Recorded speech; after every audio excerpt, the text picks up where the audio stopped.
My name is Elara Whitlow, and for most of my life I carried the weight of being the daughter of General Corbin Whitlow, a man who never saw me as enough. When I sang, he mocked me, reducing my voice to a family joke. What he didn't know was that inside the songs I carried lived the truth of soldiers erased of memories he tried to bury. And when the moment came, my voice became the weapon he never expected.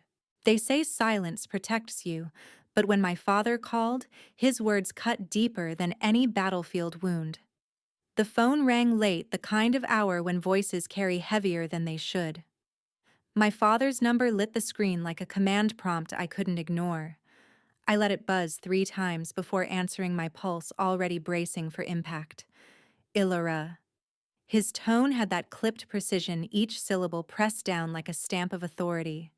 No greeting, no pause. The Veterans Gala. Next week. You'll sing. For a moment, I thought I'd misheard. My breath caught, and the hum of the refrigerator seemed louder than his voice. Sing, it'll amuse them, he said, almost casual, like he was assigning a detail to a cadet. Better than you trying to command. The words scraped something raw inside me. I forced calm into my reply. Father, that's not what I don't embarrass me. He cut in, his voice as cold as the metals that gleamed from his framed portrait on my wall.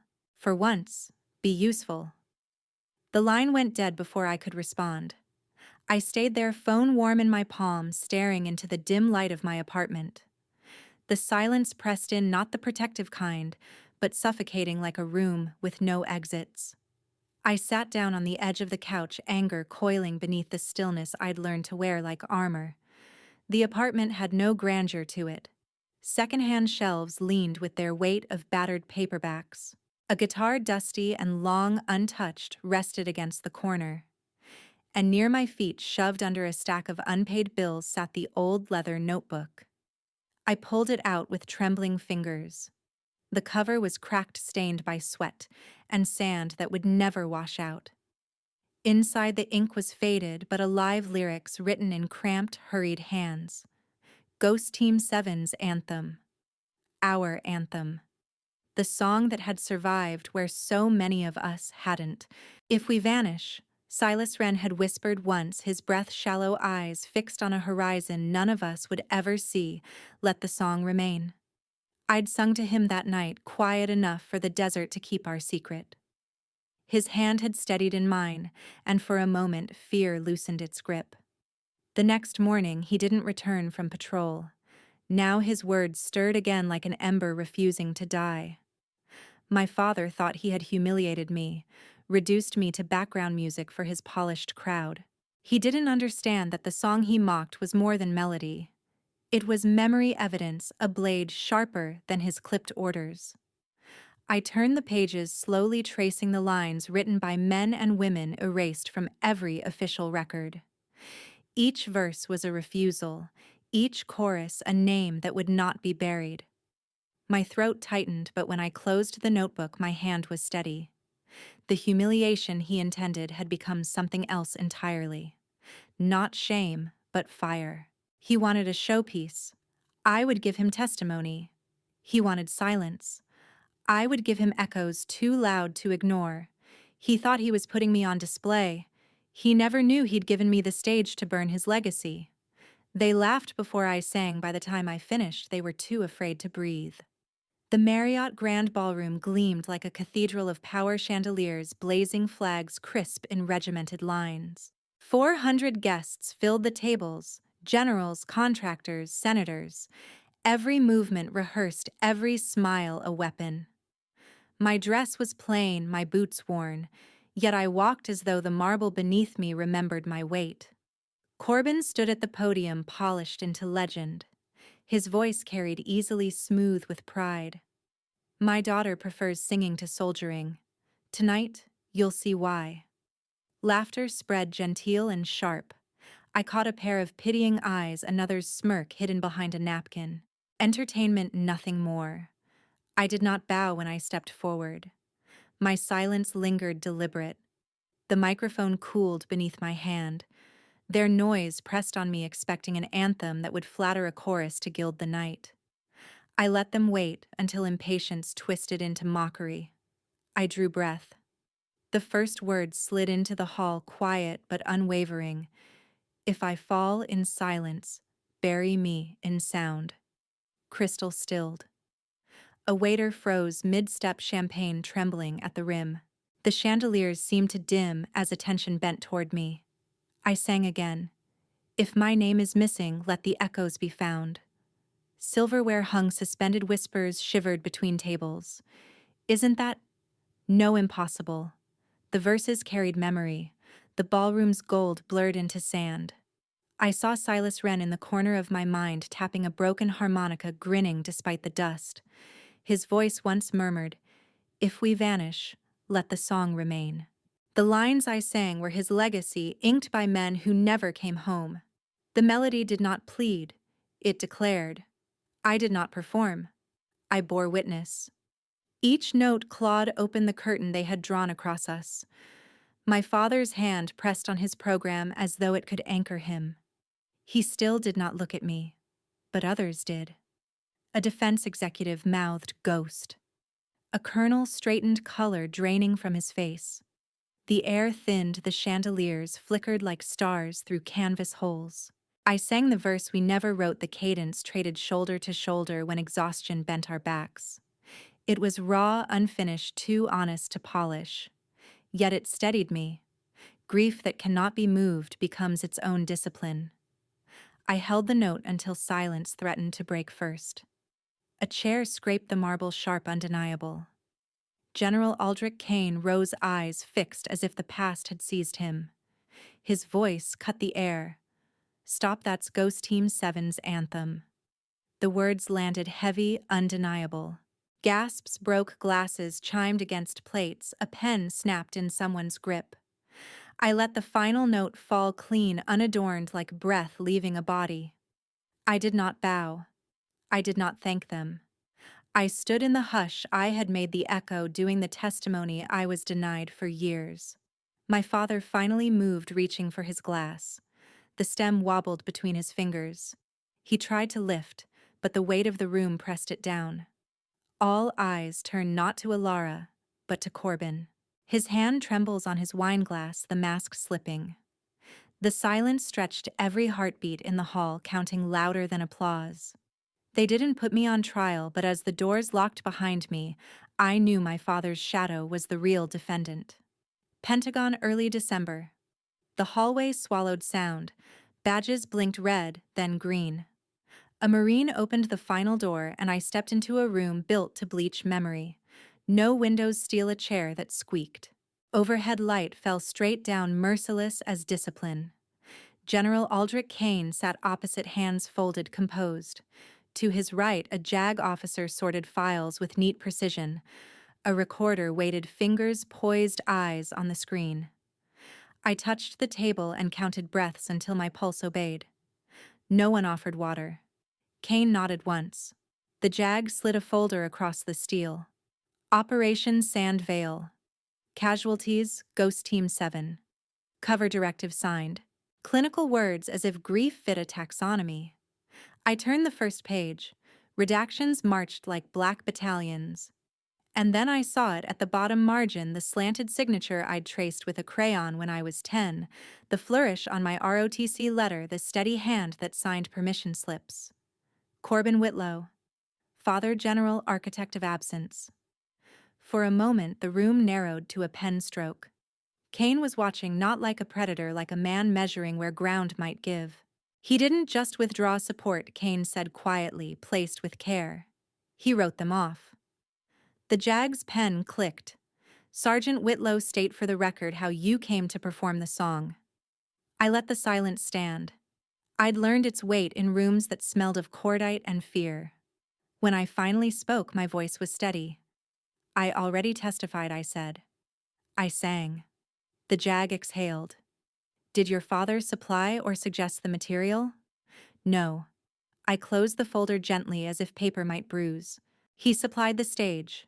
Kane's gaze lowered to the signature again. This directive isn't tactical withdrawal, he said. It's administrative erasure. He looked up. Do you understand what that implies I do? I named the implication in my head before it named me. Acceptable losses reclassified as strategy. Human beings converted to blank space. My throat tightened, but I held the line between breath and speech. It implies our memory was a threat. The JAG made a note. Sergeant, were you aware of this document prior to your performance? No. The truth settled like a weight on a shelf. But I knew the shape of it. Kane leaned back the chair, protesting. Corbin Whitlow didn't abandon soldiers, he erased them. The sentence fell like a verdict waiting years for air. We moved through procedures, dates, units. I answered only what existed. I refused to embroider emptiness. When they asked why I chose that room that night, I said, because songs don't need clearance, they only need ears. He wrote it down. When it ended, no one stood. The Marine outside opened the door with impersonal grace. Kane gathered files, but his eyes stayed a moment longer as if to say, apology isn't approval. Tonight, he offered the second. The corridor felt colder. The light drilled a circle onto the table. Dust spun like motes around the folder. Kane's silence was evaluation, a veteran's measure of what must be named. The JAG's jaw ticked each time my answers refused to bloom beyond facts. I kept my voice narrow, lean, and precise, unwilling to trade pain for theater. When I said I sang, Kane's eyes flicked once as if the word carried weight he recognized. When he said the word erasure, my ribs felt like a drawer shut. The doctrine hid inside a bland verb turned lives into paperwork that never existed. Here verbs were weapons. I walked toward the exit badge, warm on my chest, the signature burning through Manila like a coal. A figure in khaki moved past, then slowed. An orderly young enough to be startled by consequence. He brushed my sleeve with 2 fingers like passing a relay baton no one would see. A folded note pressed into my palm, creased and careful, small enough for my fist. He didn't look at me. He kept walking. In the elevator, I opened it. You sang for all of us. TC. Sometimes ghosts don't haunt, they sit across from you in plain sight, waiting for you to recognize them. The cafe sat behind bare maples, winter-lit and quiet. Jazz thinned to brushes. Snow tapped the pane. I shed my coat and found him. Thaddeus Thad Creel held the back booth like a sentry still aware. The field jacket was threadbare. Scars mapped his knuckles. He looked once, nodded to the seat. We let silence work. The waitress noticed and left us to it. Without introduction, he rolled his sleeve. Storm gray ink spelled GT7. He angled his wrist to the window, a small beacon. Harris disappeared the night your father pulled the plug, he said, voice rough with time. We heard the order we knew. The name struck. The harmonica. The grin. Was there a body? He moved his head once, no. He reached inside his jacket and set a small object between us, a broken harmonica dented reed split. I let it sit in the dim light. He asked me to pass it on if anyone survived, Creel said. I kept it because the years kept not ending. I touched the table beside it. You sang for him, he said. I drew out Evelyn Wren's letter, the folds still crisp. I read softly. Silas hummed that song every night. I never knew it was real. I breathed until the line steadied. She writes like she still sets a place. Mothers keep watch longer than armies, he said. He tapped the harmonica. He could make fear change key. I lifted it at last, metal cold as noon steel. When I set it down, my hands were steady. Creel placed a sealed envelope on the table, thick paper, careful corners. A copy, he said. The memo that erased you. How some ghosts haunt files. Some open them. I waited for a voice a gavel couldn't silence. A song travels. I thought of the Pentagon and the folder of names black to silence. Of my father's slanted signature I once traced with a crayon. The envelope sat between us, a border. I opened it. Paper whispered. The text matched what I'd seen under fluorescent judgment, only this sheet breathed. His name didn't lie. Operational containment, non-recoverable. Cultural erasure to preserve mission integrity. Personnel loss acceptable. Creel waited. Then he leaned close low enough for the snow to keep. You gave them their song back. Now give them their justice.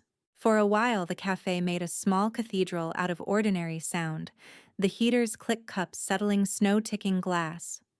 I folded the memo along its old scar. The harmonica to my left, the letter to my right, our dead arranged as witnesses. We stood. No handshake.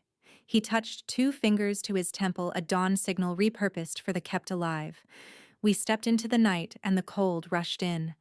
Outside, traffic rose like ocean. You'll make enemies, he said. I already did, I said. They taught me the key. I slid the envelope into my coat, the letter behind it, the harmonica nearest the heart.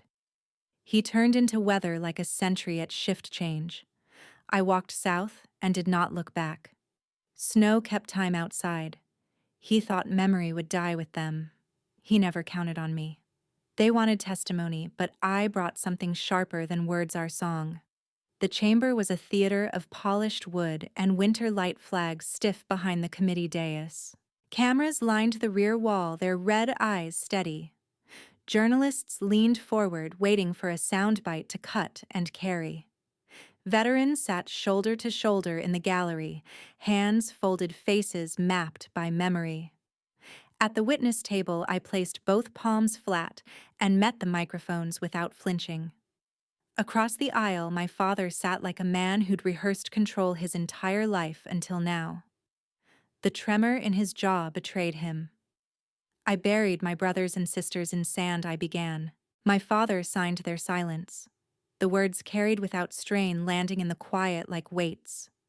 The committee chair scribbled a note. A reporter's pen froze. Creel watched from the back, his presence as steady as the scar on his wrist. I reached into my bag and set the harmonica on the table. Its dent caught the light, turning a simple object into testimony. A murmur ran through the gallery. I let the silence swell before sliding the envelope across the polished surface. Corbin's signature stared back, unrepentant ink declaring what mouths had denied. The cameras clicked proof on paper, not rumor. Corbin leaned toward his mic, voice heavy with the authority he had spent decades wielding. War requires sacrifice. I made the call, no one else could. His eyes darted toward the committee, fishing for sympathy. Some nodded slightly out of habit more than conviction. He mistook the twitch for agreement. I did not argue. Instead, I lifted the microphone closer and drew breath. The first line rose steady. If I fall in silence, bury me in sound. The notes filled the chamber, not polished, not trained, but whole. A hum spread in the gallery. The veterans rose, hands to their chests. No command had been given. Their silence shaped itself around the song, and the air turned heavy with what had been stolen. Cameras dropped. Even journalists forgot their angles. Flashbulbs flared once, then ceased. The anthem carried desert nights back into the room, their laughter in dust storms, their vows under starlight, their names written in the rhythm. Evelyn Wren's letter lived in every syllable. The harmonica's absence found voice. I sang and the walls held it, unwilling to let it pass. Corbin shifted his fingers white on the table's edge, his lips pressed tight. For the first time he looked smaller than his medals. He mouthed words that never reached sound, caught in the snare of memory that refused his control. He had weaponized silence. I turned it against him. The anthem ebbed, leaving the room suspended. And then General Aldrich Kane rose. His voice cut through the stillness, low but final. This song is not defiance, it is memory, and memory is verdict enough. The declaration carried like a gavel no one had needed to lift. The committee sat frozen, compelled by something older than law. Applause never came, something greater held the space. I gathered the harmonica, the memo, and the letter. My chair scraped gently, the only sound. I walked past Corbin. His gaze fell, unable to meet mine. He clutched his notes, but no one asked him to speak. Reporters didn't chase his shadow. Their lenses followed me instead. The door opened to a blast of January air. I stepped into it, the Capitol dome pale against a washed sky. The cold steadied me more than warmth could. My breath left in clouds, carrying fragments of the song into the winter. I didn't need his confession, I whispered. I sang, and they heard. I stood in that chamber not only for Ghost Team 7, but for anyone who has ever been silenced by power. If my voice carried their memory, let it also invite yours. Share in the comments what you would have told me at that table. Support Council even questions. Every word you write is another stone in the foundation of truth. Together we prove that memory endures when we stand with those who refuse to be erased.